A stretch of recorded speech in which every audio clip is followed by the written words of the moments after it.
नितिन नवीन जी को भारतीय जनता पार्टी का राष्ट्रीय कार्यकारी अध्यक्ष बनाया गया है।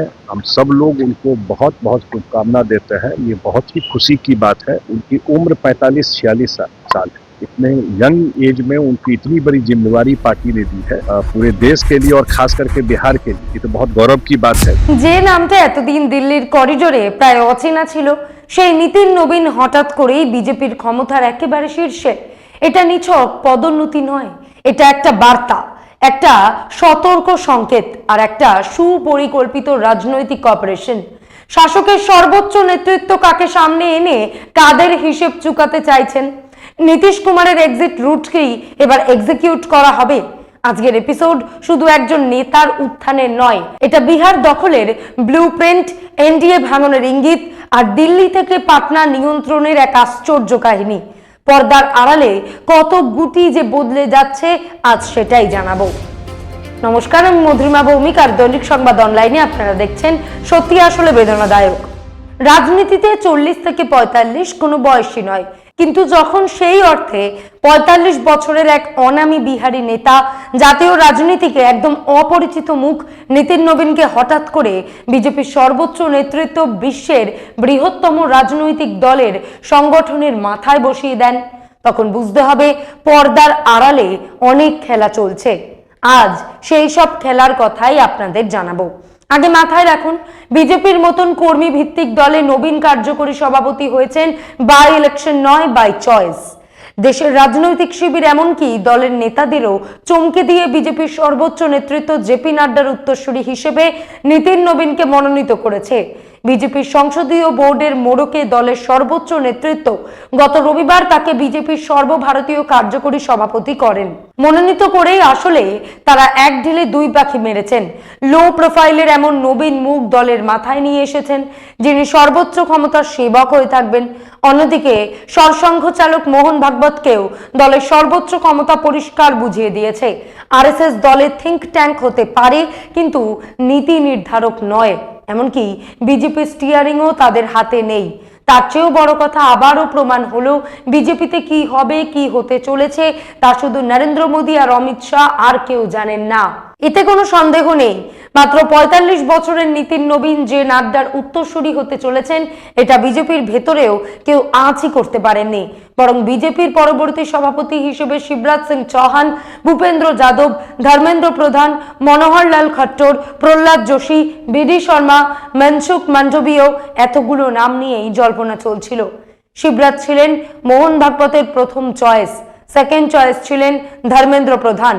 কিন্তু সমস্ত জল্পনায় জল ঢেলে মোদী এবং শাহ বুঝিয়ে দিলেন আরএসএস নয়, দলের চাবিকাঠি তাদেরই হাতে।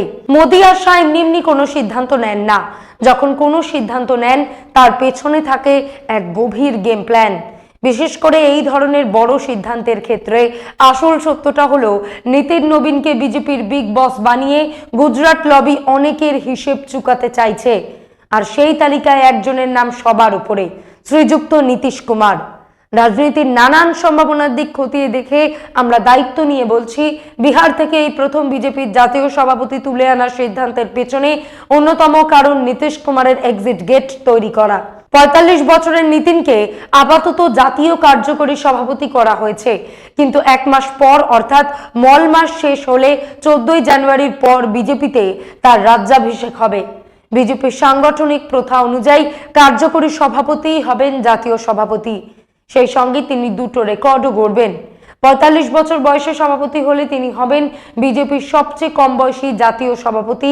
পাশাপাশি তিনিই হবেন বিহার থেকে আসা প্রথম বিজেপি সভাপতি। নীতিনের হাত দিয়ে কাদের কাদের হিসেব নেওয়া হবে সেটাই আজ বলবো। আগে কিছুটা নীতিশ কুমারের কথাটা বলে নিই, কারণ নীতিন নবীনের বর্তমান প্রভু হলেন অমিত শাহ। যে অমিত শাহ প্রথম দিন থেকেই নীতিশ কুমারের এক্সিট প্ল্যান তৈরি করতে ব্যস্ত। প্রশ্নটা হলো, নীতিশের বিদায় পর্ব কি নীতিন নবীনের মাধ্যমেই সুসম্পন্ন হবে? আমরা দাবি করছি না যে এটাই আমাদের এক্সক্লুসিভ ব্রেকিং খবর, তবে ব্রেকিং তো বটেই। কেন ব্রেকিং সেটা বুঝতে হলে আপনাদের একটু ফ্ল্যাশব্যাকে যেতে হবে। বিহারের এনডিএর পুরনো রাজনৈতিক সমীকরণটা বুঝতে হবে। নীতিশ কুমারের পুরনো ব্যাগ অ্যান্ড ব্যাগেজ জানতে হবে। এটা শুনলেই দেখবেন একটা একটা করে সম্ভাব্য সত্যের পরত খুলে যাচ্ছে। বুঝতে পারবেন কেন ৪৫ বছরের অনামী নীতিন নবীনকে হঠাৎ করে বিজেপির সর্বোচ্চ নেতৃত্ব সদস্যের সংখ্যার বিশ্বের সবচেয়ে বড় দলের সর্বোচ্চ চেয়ারে বসাতে চলেছেন। নীতিশ কুমার কিভাবে খেলায় জড়িয়ে রয়েছেন, বেদনাদায়ক সেই সত্যিটা আপনাদের বলবো।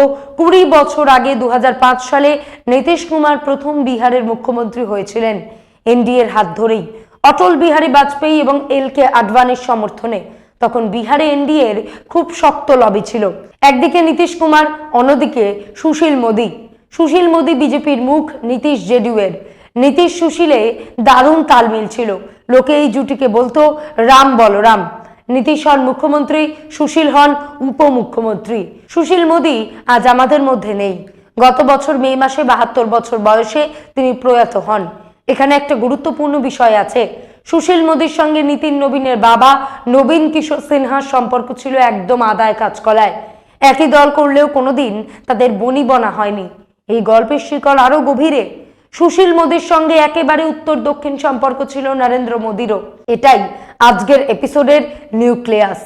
২৪শে নভেম্বর ২০০৫, আজ থেকে ঠিক ২০ বছর আগে, যেদিন নীতিশ কুমার বিহারের মুখ্যমন্ত্রী হিসেবে শপথ নিলেন, সেদিন তার সঙ্গেই শপথ নেন আরো একজন, সুশীল মোদী।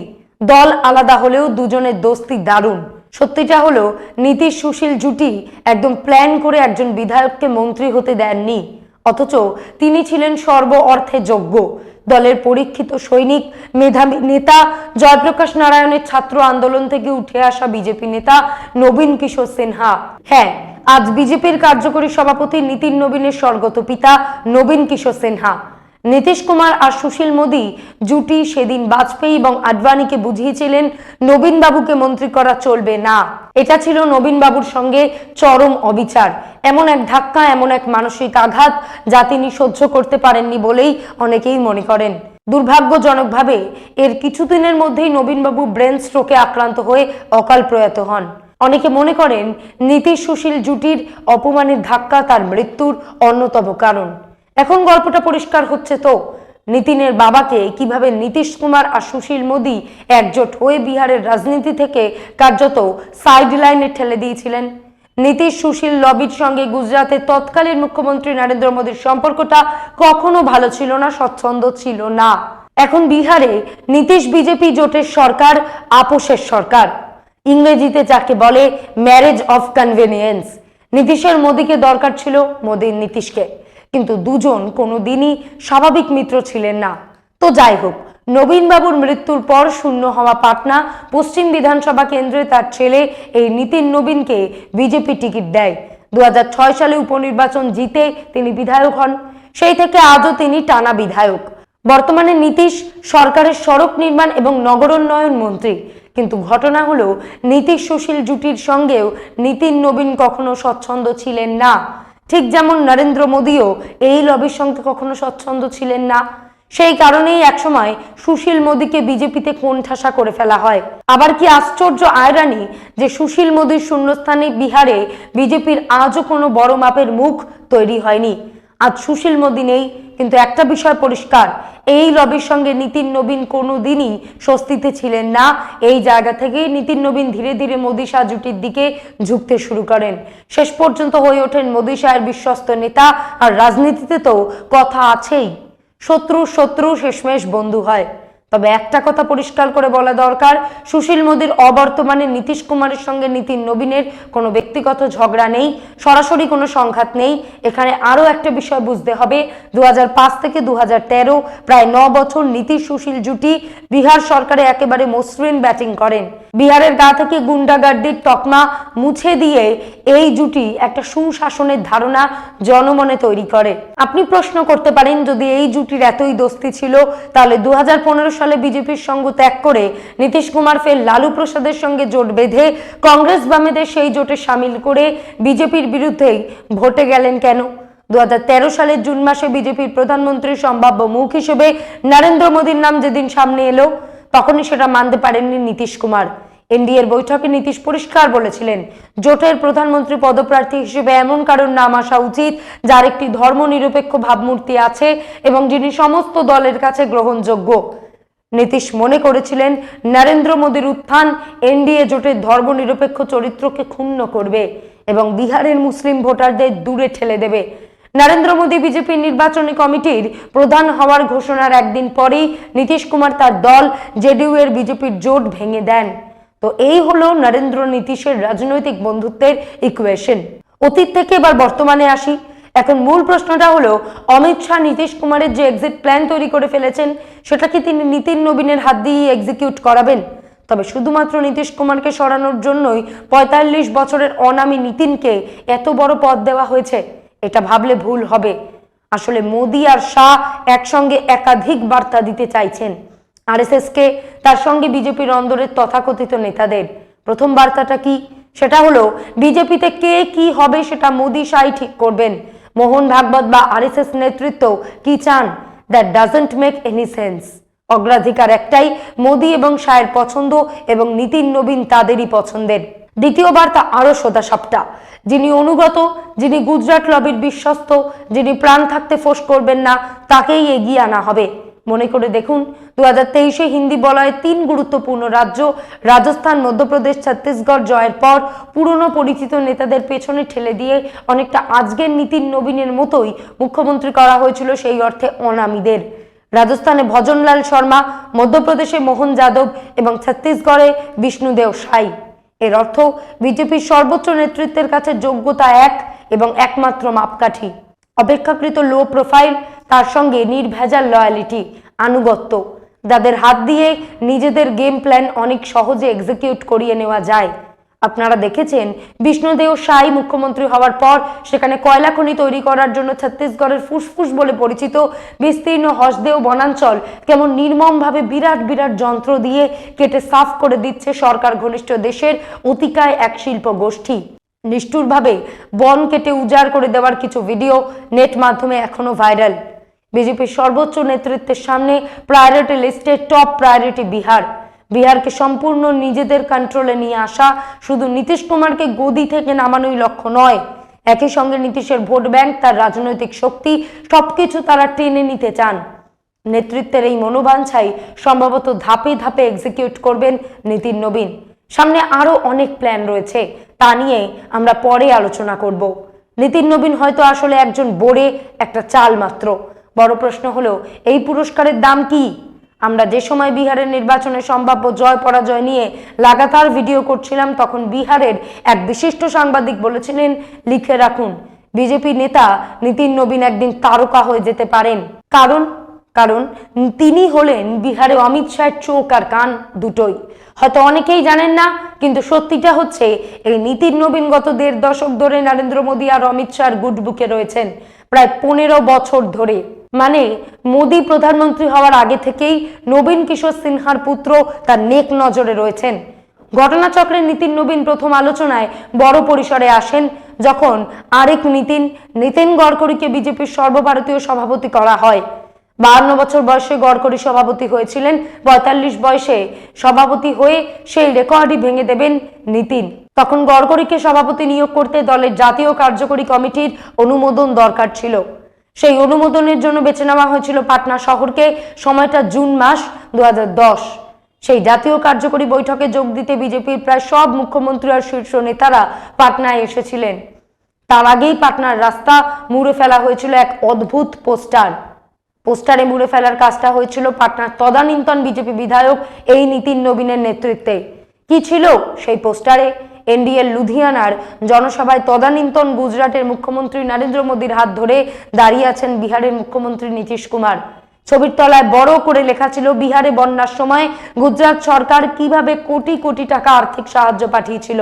সেই পোস্টারের ফল কি হয়েছিল জানেন? নীতিশ কুমার এতটাই ক্ষেপে গেছিল বিজেপি নেতাদের জন্য নির্ধারিত নৈশ ভোজেই তিনি যাননি। বিজেপি নেতারা সেই যাত্রায় অপমানিত হলেও নীতিশ কুমারের সঙ্গ ত্যাগ করার সাহস পাননি। ভাবুন, ওই ঘটনা বিহারে ঘটছে নরেন্দ্র মোদী প্রধানমন্ত্রী হওয়ার 4 বছর আগে। বিজেপির পরবর্তী প্রধানমন্ত্রীর আলোচনাতেও তখন মোদী নেই, কিন্তু ওই সামান্য একটা পোস্টার থেকেই মোদীর গুডবুকে চলে আসেন নীতিন নবীন। তখন বিহারে মোদীর ঘনিষ্ঠ কারা? নীতিন নবীন বাদ দিলে রামেশ্বর চৌরসিয়া, সিপি ঠাকুর এবং গিরিরাজ সিং। এই গোষ্ঠীর প্রায় সবাই কিছু না কিছু পেয়ে গেছেন। গিরিরাজ সিং কেন্দ্রীয় মন্ত্রী হয়েছেন, সিপি ঠাকুরের ছেলেও এখন বিজেপির রাজ্যসভার সাংসদ। বাকি ছিলেন কেবল নীতিন নবীন। এই তরুণ নেতার দক্ষতা এখানেই যে তিনি ক্রমশ নিজেকে অমিত শাহর বিশ্বাসযোগ্য করে তোলেন। এখানে কে জহর কে জহুরি সেটা আপনারাই ঠিক করুন। তবে এতদিন পর্যন্ত একটা বিষয় পরিষ্কার, উল্কার মতন বিজেপির সংগঠনের সর্বোচ্চ স্তরে নীতিনের উঠে আসাটা মোহন ভাগবত বা আরএসএস এর পছন্দ নয়। এটাও পরিষ্কার তিনি কোনো নির্বাচনী প্রক্রিয়ায় ফসল নন, সেটা শুধু ফর্ম্যালিটি। যথাসময় সেটা হবে। আসল কথা এটা মোদি শাহ জুটির সরাসরি সিলেকশন। প্রশ্নটা হলো এর রাজনৈতিক বার্তাটা কি? বিজেপির নতুন জাতীয় সভাপতি কি নাড্ডার থেকেও বেশি দুর্বল হবেন? এমন একজন হবেন যিনি পুরোপুরি সর্বোচ্চ নেতৃত্বের পকেটে থাকবেন? তবে গতকাল প্রেস কনফারেন্সে বিহারের উপমুখ্যমন্ত্রী সম্রাট চৌধুরীর যে বিবর্ণ মুখ দেখা গেছে তাতে অনেকেই বুঝে গেছে বিহার বিজেপিতে বড় কিছু ঘটতে চলেছে। সঙ্গত কারণেই বিজেপির ফোকাস বিহার। সেখানে 40টি লোকসভা আসন, উত্তরপ্রদেশের পর সবচেয়ে বড় হিন্দিভাষী অঞ্চল। বিজেপি সেখানে নিজের সরকার চাইবে, নিজের মুখ্যমন্ত্রী চাইবে, ফুল স্পেকট্রাম ডমিনেন্স চাইবে। সেটাই তো স্বাভাবিক। বিহার যেমন বিজেপির টার্গেট, তেমনই টার্গেট বাংলা। অনামী নীতিন নবীনকে সামনে তুলে আনার এগুলোও ফ্যাক্টর। সবশেষে কিছু জরুরি প্রশ্ন। নীতিন নবীন কি সত্যিই হতে চলেছেন দিল্লির রিমোটে চলা এক নিখুঁত যন্ত্র? বিহারে কি লড়াই ভোট ব্যাংকের নাকি ক্ষমতার সর্বাধিপত্যে, যেখানে মুখ্যমন্ত্রী শুধু সময়ের অপেক্ষায় থাকা এক অন্তর্বর্তী চরিত্র? সবচেয়ে অস্বস্তিকর প্রশ্ন, বিহারের রাজনীতি কি এবার আর পাটনায় লেখা হবে না, লেখা হবে দিল্লির এক নির্দিষ্ট ঠিকানায়? নীতিন নবীনের উত্থান যদি কেবল ব্যক্তিগত সাফল্য হতো তবে এত আতঙ্ক, এত নীরবতা, এত অস্বস্তি তৈরি হতো না। এটা আসলে এক সতর্ক সংকেত যে রাজনীতিতে লয়ালিটি যোগ্যতার চেয়ে বড়, আর নির্বাচন নয়, সিলেকশনই শেষ কথা। আজ এই পর্যন্তই। এমন আরো বিষয় জানতে অবশ্যই সাবস্ক্রাইব করুন, লাইক কমেন্টে শেয়ার করুন। দেখতে থাকুন দৈনিক সংবাদ, শুধু না আমি যথেষ্ট।